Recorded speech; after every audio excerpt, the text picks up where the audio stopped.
एक बार की बात है, एक मूर्ति बनाने वाला आदमी जिसने अभी अभी मूर्ति बनाना सीखा था, वो अकेले एक जंगल से जा रहा था। जंगल में उसे एक बड़ा सा पत्थर दिखता है। वो आदमी उस पत्थर को देखकर यह सोचता है कि क्यों ना मैं इस पत्थर से भगवान की एक खूबसूरत मूर्ति बना लूं। उस आदमी ने अभी अभी मूर्ति बनाना सीखा था, तो वो बहुत ही उत्सुक था मूर्ति बनाने के लिए। इसीलिए उसे जो भी अच्छा सा और बड़ा सा पत्थर दिखता, वो उसे मूर्ति बनाने के बारे में सोचता। उस आदमी ने अपने बैग से चैनी हथौड़ी निकाली और उस पत्थर के पास मूर्ति बनाने के लिए बैठ गया।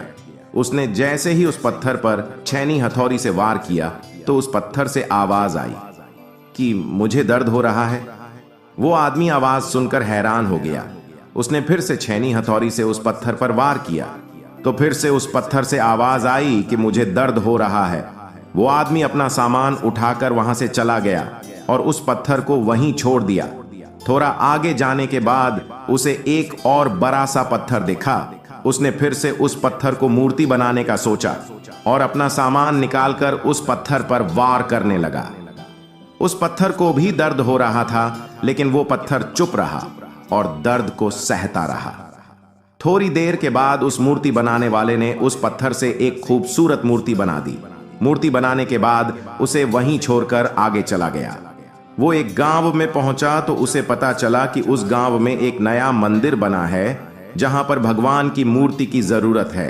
तो उस मूर्ति बनाने वाले ने उस गांव के लोगों से कहा कि मैंने अभी अभी जंगल में एक भगवान की खूबसूरत मूर्ति बनाई है।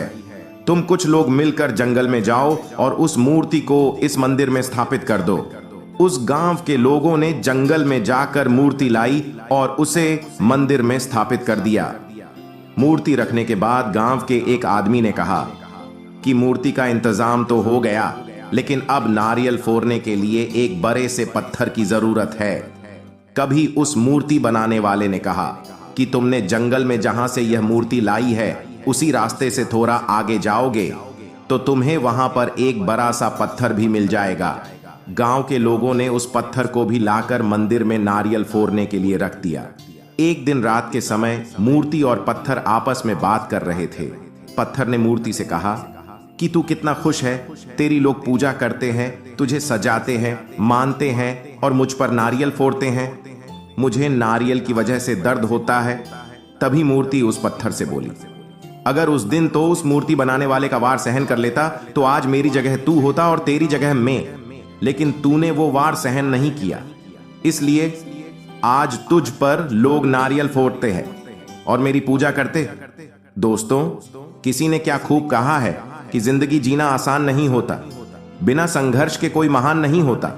जब तक ना परे हथौड़ी की चोट तो पत्थर भी भगवान नहीं होता। इसलिए जब भी आपको लगे कि आपकी जिंदगी में बहुत ज्यादा दर्द है, तकलीफ है, परेशानी है, तो समझ जाइए कि इन्हीं दर्द और तकलीफ से आप में बदलाव होगा और इसके बाद आपके लिए एक बड़ा सा मीठा वाला फल इंतजार कर रहा है। मिलते हैं अगले बार कोई न्यू कहानी के साथ। तब तक मेरा चैनल अच्छी बातें को सब्सक्राइब जरूर कर लें।